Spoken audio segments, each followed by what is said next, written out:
ಕಾಂಗ್ರೆಸ್ನ ಈ ಗ್ಯಾರಂಟಿಗಳಿಗೇನೆ ಗ್ಯಾರಂಟಿ ಇಲ್ಲ ಅಂತ ಕೇಂದ್ರ ಸಚಿವ ಪ್ರಹ್ಲಾದ್ ಜೋಶಿ ಅವರು ಕಿಡಿಕಾರಿ ಟ್ವೀಟ್ ಮಾಡಿದ್ದಾರೆ. ಲೋಕಸಭೆಯ ಚುನಾವಣೆ ಗೆಲ್ಲದಿದ್ರೆ ಗ್ಯಾರಂಟಿ ರದ್ದು ಅನ್ನುವಂತ ವಿಚಾರ ಏನಿದೆ ಶಾಸಕ ಬಾಲಕೃಷ್ಣ ಅವರ ಹೇಳಿಕೆ, ಅದಕ್ಕೆ ಕಿಡಿಕಾರಿದ್ದಾರೆ ಕೇಂದ್ರ ಸಚಿವ ಪ್ರಹ್ಲಾದ್ ಜೋಶಿ ಅವರು. ಕಾಂಗ್ರೆಸ್ ಗ್ಯಾರಂಟಿಗಳಿಗೇನೆ ಗ್ಯಾರಂಟಿ ಇಲ್ಲದಂತಾಗ್ಬಿಟ್ಟಿದೆ. ಹೊಸ ಬೆದರಿಕೆಯೊಂದಿಗೆ ಜನರ ಭಾವನೆಗಳ ಜೊತೆಗೆ ಆಟವಾಡ್ತಾ ಇದೆ.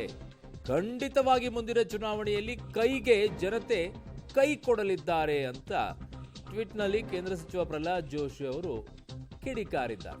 ಸೋಷಿಯಲ್ ಮೀಡಿಯಾದಲ್ಲಿ, ಟ್ವಿಟರ್ನಲ್ಲಿ, ಎಕ್ಸ್ನಲ್ಲಿ ಸಚಿವ ಪ್ರಹ್ಲಾದ್ ಜೋಶಿ ಅವರು ಕಿಡಿಕಾರಿದ್ದಾರೆ. ಕೇಂದ್ರ ಸಚಿವರು ಖಂಡಿತವಾಗಿಯೂ ಕೂಡ ಮುಂದಿನ ಚುನಾವಣೆಯಲ್ಲಿ ಕೈಗೆ ಜನತೆ ಕೈ ಕೊಡಲಿದ್ದಾರೆ. ಹೊಸ ಬೆದರಿಕೆಯೊಂದಿಗೆ ಜನರ ಭಾವನೆಗಳ ಜೊತೆಗೆ ಕಾಂಗ್ರೆಸ್ ಈಗ ಆಟವಾಡ್ತಾ ಇದೆ. ಕಾಂಗ್ರೆಸ್ ಗ್ಯಾರಂಟಿಗಳಿಗೇನೆ ಈಗ ಗ್ಯಾರಂಟಿ ಇಲ್ಲದಂತ ಆಗ್ಬಿಟ್ಟಿದೆ. ಕಾರಣ ಲೋಕಸಭೆ ಮುಗಿದ ನಂತರ ನಾವು ವಾಪಸ್ ತೊಗೊಂಡ್ಬಿಡ್ತೀವಿ, ಗ್ಯಾರಂಟಿಗಳನ್ನು ಕೊಡೋದಿಲ್ಲ ಅನ್ನುವಂಥ ಹೇಳಿಕೆ. ಬ್ಲ್ಯಾಕ್ ಮೇಲ್, ಬೆದರಿಕೆ ಅಂತಂದರೆ ನೀವು ವೋಟ್ ಹಾಕದೇ ಇದ್ದರೆ ನಾವು ಗ್ಯಾರಂಟಿ ನಿಲ್ಲಿಸ್ಬಿಡ್ತೀವಿ ಅನ್ನುವಂಥದ್ದು. ಇವೆಲ್ಲವೂ ಕೂಡ ಈಗ ಬೆದರಿಕೆ ಅನ್ನುವಂಥದ್ದನ್ನು ಈಗ BJP ಅವರು ಆರೋಪ ಮಾಡ್ತಾ ಇದ್ದಾರೆ. ಪ್ರಹ್ಲಾದ್ ಜೋಶಿ ಅವರು ಕೂಡ ಅದೇ ರೀತಿಯಾಗಿ ಹೇಳಿದ್ದಾರೆ. ಕಾಂಗ್ರೆಸ್ನ ಗ್ಯಾರಂಟಿಗಳಿಗೇನೆ ಗ್ಯಾರಂಟಿ ಇಲ್ಲ ಅನ್ನುವಂಥದ್ದನ್ನು ಟ್ವೀಟ್ ಮೂಲಕವಾಗಿ.